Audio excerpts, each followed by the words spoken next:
کہ شاید اب اردو کے اور مرکز بھی قائم ہو گئے ہیں تو لکھنؤ کی ادبی اہمیت شاید کچھ کم ہو گئی ہے. میں چاہوں گا اب آپ یہاں سے جائیں تو کہیں کہ ٹورنٹو بھی ایک چھوٹا سا مرکز ہے اردو کا. چھوٹا سا نہیں, یہ تو میں کہوں گا یہاں بڑا مرکز ہے ماشاءاللہ سے. اور بالکل یقین جانیے مجھے یہاں کے اردو داں حلقے سے ملنے کے بعد ایسا محسوس ہو رہا ہے کہ جیسے میں لکھنؤ ہی میں ہوں, اس لیے کہ یہاں کی جو زبان ہے, جو تہذیب ہے اور جو ثقافت ہے وہ بالکل ویسی ہی ہے جیسے لکھنؤ کی. یعنی یہ کہوں میں شاید لفظوں کو بدل کے کہ آپ لوگوں نے مختلف شہروں سے, مختلف ملکوں سے آ کر یہاں اپنی تہذیب کی جس طرح سے حفاظت کی ہے اور اپنی زبان کی جس طرح سے حفاظت کی ہے, اور جو جذبہ زبان اور تہذیب کی حفاظت کا آپ لوگوں کے اندر پایا جاتا ہے شاید اتنا ہمارے اندر نہ ہو, کیونکہ ہم تو وہاں رہ ہی رہے ہیں, تو ہمیں اس طرح سے وہ چیز نہیں محسوس ہوتی اور نہ اس کی شاید اتنی اہمیت سمجھ پاتے ہیں جتنا جب آدمی وطن سے دور جاتا ہے اور دوسرے علاقے میں جا کے, دوسرے ملک میں جا کے اپنی تہذیب اور ثقافت کو مس کرتا ہے اور اسے وہ ڈھونڈتا ہے, تلاش کرتا ہے, پھر اس کی حفاظت کا جذبہ جو اس کے اندر پیدا ہوتا ہے شاید وہ ہم لوگوں کے اندر نہیں ہے. یہی وجہ ہے کہ یہاں بہت ہی خوبصورت شاعری بھی تخلیق ہو رہی ہے, خوبصورت افسانے بھی لکھے جا رہے ہیں, خوبصورت ڈرامے بھی لکھے جا رہے ہیں.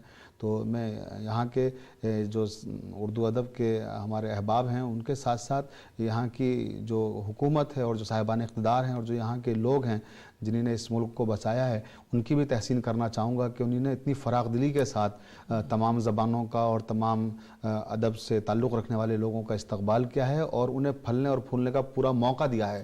پوری آزادی کے ساتھ آپ اپنا ادب تخلیق کر رہے ہیں. اچھا, ہمارا موقع دینے کے بعد یہ بتائیں کہ یہ لکھنؤ شہر نے آپ کو کیسے موقع دیا کہ وہاں آپ اردو کے ایک پروفیسر کے طور پر تعلیم حاصل کریں, اس کو ایسے پیشہ اپنا اپنائیں؟ میں تو دیکھیے اصلی میرا تعلق تو بلند شہر سے ہے, جو وہاں پر ایک قصبہ ہے چھوٹا سا سانکھنی, میں وہاں پیدا ہوا اور ابتدائی تعلیم میری وہاں ہوئی. اس کے بعد پھر میں لکھنؤ آیا اور بلند شہر کی بات آئی اور سانکھنی کی بات آئی تو میں یہاں یہ بھی ذکر کرتا چلوں کہ اس علاقے سے ہمارے وطن سے صرف 3 کلومیٹر کے فاصلے پر ایک علاقہ ہے جہانگیر آباد. جہانگیر آباد کے نواب مصطفیٰ علی خان شیفتہ بہت ہی غالب کے شاگرد اور بہت ہی چہیتے شاگرد تھے, اور غالب جہانگیر آباد آتے تھے اکثر, وہاں رہتے تھے وہ نواب صاحب کی حویلی میں. وہاں سے بڑی یادیں وابستہ ہیں اور ادب کی کئی یادگار تخلیقات وہاں پر تحریر کی گئی ہیں. جیسے مسدس حالی جو ہے, مد و جزر اسلام, یہ مسدس وہیں لکھا گیا ہے جہانگیر آباد میں نواب مصطفیٰ علی خان شیفتہ. یہ جو علاقہ جہاں جس علاقے سے آپ کا تعلق ہے یہ تو مغربی یو پی جسے کہنا چاہیے روہل کینڈ کا علاقہ, اس میں تو ایک سے ایک کیسے لوگ پیدا ہوئے ہیں. انتظار حسین کا تعلق بھی وہیں سے ہے, ایشور ناہید ہیں, عبدالرحمن بجنوری جیسے جی عبدالرحمن بجنوری غالب کا بڑا ایک علاقہ ہے. تو اب آپ نے ایک ایسے لکھنؤ سے ہمیں پہنچا دیا مغربی یو پی میں مشرقی یو پی سے, اور یہ فاصلہ بہت بڑا ہے. تو ہم چاہتے ہیں کہ اس فاصلے کو تھوڑا سا مختصر کیا جائے اور چند پیغامات کے بعد ہم آپ سے پھر گفتگو جاری رکھیں گے.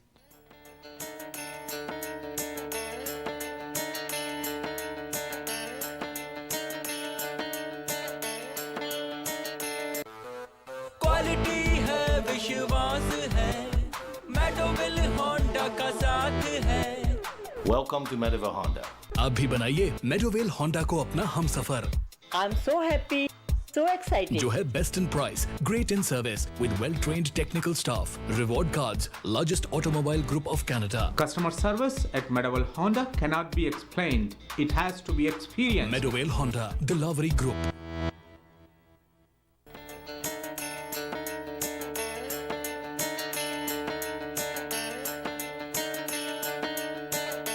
تو ناظرین, ہم گفتگو کر رہے ہیں اپنے مہمان جناب ڈاکٹر مرزا شفیق حسین شفق صاحب سے, جو کہ حسین آباد کالج لکھنؤ میں head of the Urdu department ہیں, اور ظاہر ہے کہ ان کا پیشہ بھی یہی ہے اور ان کا شوق بھی یہی ہے, ان کا اظہار شخصیت کا اظہار بھی اسی زبان اور اسی ادب کے حوالے سے ہوا ہے. تو اس سلسلے میں ان سے مزید بات چیت کرتے ہیں. ڈاکٹر صاحب یہ بتائیے کہ لکھنؤ میں جو ہے آپ کے تعلیمی سلسلہ جو ہے وہ کیسے فروغ پایا؟ لکھنؤ میں جو میری خوش نصیبی تھی کہ جب میں وہاں پہنچا اور میں نے اپنی تعلیم کا آغاز کیا تو مجھے 2 اساتذہ بہت ہی مایہ ناز اردو کی شخصیتیں ہیں جنہیں کہا جا سکتا ہے, وہ مجھے نصیب ہوئے اور ان کی تربیت میں نے اپنے سفر کو شروع کیا. اس میں ایک پروفیسر نیر مسعود جو اردو فکشن کا بڑا نام ہے اور مرثیے کا رسائی ادب کے حوالے سے تنقید کی ان کی کتاب ہے, اور مختلف حوالوں سے ایسی پیاری شخصیت میں نے اپنی زندگی میں نہیں دیکھی. اپنے دور میں نمائندہ شخصیت پروفیسر نیر مسعود جتنے اچھے افسانہ نگار تھے, جتنے اچھے محقق, جتنے اچھے نقاد تھے, اتنے ہی اچھے وہ انسان بھی تھے، اور جتنے اچھے انسان تھے اس سے اچھے استاد تھے وہ. اپنے طلباء کے لیے محبتیں اور شفقتیں، اور ان کا دروازہ ہر وقت کھلا رہتا تھا طلباء کے لیے، ان کی لائبریری ہر وقت کھلی رہتی طلباء کے لیے، آپ آئیں کسی وقت پڑھیں. اور ہم لوگوں کو جب بھی کوئی مشکل مسئلہ درپیش ہوتا تھا یا کوئی چیز نہیں آتی تھی تو ہم بے جھجک نگر مسعود صاحب کے پاس پہنچ جاتے تھے، اور سر ہماری بڑی مدد کرتے تھے. اور ان کا ایک اور کمال تھا کہ ان کی لائبریری میں جو کتابیں لگی ہوتی تھیں، تو جیسے ہمیں کوئی کتاب چاہیے، وہ بستر پہ لیٹے رہتے تھے، آخری عمر میں تو بہت علیل ہو گئے تھے، تو وہیں سے، مگر حافظہ ان کا آخر وقت تک کام کر رہا تھا کہ وہ وہیں سے بیٹھ کے بستر سے ہمیں بتاتے تھے کہ آپ جائیے تیسرے نمبر کی الماری میں اور دوسرے خانے میں، اور 10 کتابوں کے بعد 11ویں نمبر پہ وہ کتاب لگی ہے جو آپ کو چاہیے، مل جاتے ہیں. اور وہیں ملتی تھی. خیر ان کا تو خاندانی پس منظر، والد صاحب بھی ان کے بہت بڑے مسعود حسن رضوی ادیب، ان کے کیا کہنے ان کا خاندانی سلسلہ تھا. آپ خوش قسمت واقعی کہ ایسے تو یہ اس طرح کے اساتذہ نے ہماری تربیت کی. پھر آپ نے لکھنؤ یونیورسٹی سے کس سال میں؟ ہاں، پھر لکھنؤ یونیورسٹی سے میں نے 2002 میں ایم اے کیا ہے. اور اس وقت ہمارے استاد، دوسرے استاد جن کا میں ذکر کر رہا تھا کہ مجھے 2 اساتذہ بہت اچھے ملے، اس میں دوسرے پروفیسر انیس اشفاق تھے جن کے انڈر میں میں نے پی ایچ ڈی بھی کی. تنقید میں، ہاں، جو اردو تنقید، ناول بہت اچھا ہے. خواب سراب بھی ان کا ناول بڑا مشہور ہوا ہے، اور کئی ان کی ادھر تخلیقات آئی ہیں مسلسل، وہ بھی لکھتے اچھا، رہتے ہیں. لکھنے کا سلسلہ کب شروع کیا آپ نے؟ ہاں، لکھنے کا سلسلہ میں نے بہت بچپنے میں شروع کر دیا تھا. اور یہ عجیب بات ہے جبکہ میرے خاندان میں کوئی دور دور تک قلمکار نہیں گزرا ہے. میں خودرو تھا ایک طرح سے. ہمارے ہاں زراعت تھی، کھیتی تھی، اور میرا تعلق ایک زمیندار گھرانے سے ہے، ایک قصباتی علاقے سے میرا تعلق ہے. وہ زمینیں بھی سب ختم ہو چکی تھیں جب ہم نے ایک طرح سے جب سانس لی اور جب ہم نے ابتدا، مگر آثار کہہ رہے ہیں عمارت عظیم تھی. جی جی جی. تو وہ تھا، تو وہ کسانی میں تبدیل ہو گئی تھی ایک طرح سے کہہ لیں، وہ زمینداری. تو اس وقت میں نے وہاں پہ آنکھیں کھولی، جس کا میں ذکر بھی کر چکا ہوں اپنے وطن کا. لیکن جو تعلیمی سلسلہ تھا، جب میں یہاں لکھنؤ پہنچا اور میں ایم اے کر رہا تھا، تو وہاں اس زمانے میں میری ایک اور عظیم ترین شخص سے ملاقات ہوئی، اور وہ اردو کے نامور شاعر عرفان صدیقی تھے. وہ لکھنؤ سے ایک روزنامہ نکلتا ہے صحافت، وہ بڑا اچھا اخبار ہے لکھنؤ کا، اور بڑا معروف ترین اخبار. اس وقت تو بہت ہی پوری دنیا میں پڑھا جاتا ہے، انٹرنیٹ پر ہے، مختلف ایڈیشن اس کے نکلتے ہیں مختلف شہروں سے. تو اس کے ایڈیٹر تھے عرفان صدیقی صاحب.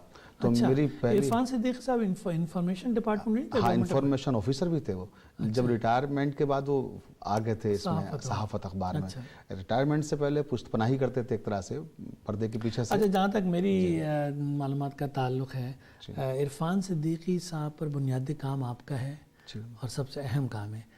تو یہ عرفان صدیقی صاحب سے جو بغیر، میں جانتا ہوں بحثت ادیب کہ آپ اسی پہ لکھتے ہیں جس کے بارے میں کچھ جو شخصیت آپ کو کھینچائے اپنی جی اپیل کرتی. تو یہ قربت، جو قلم کی قربت، عرفان صدیقی صاحب سے کب ہوئی؟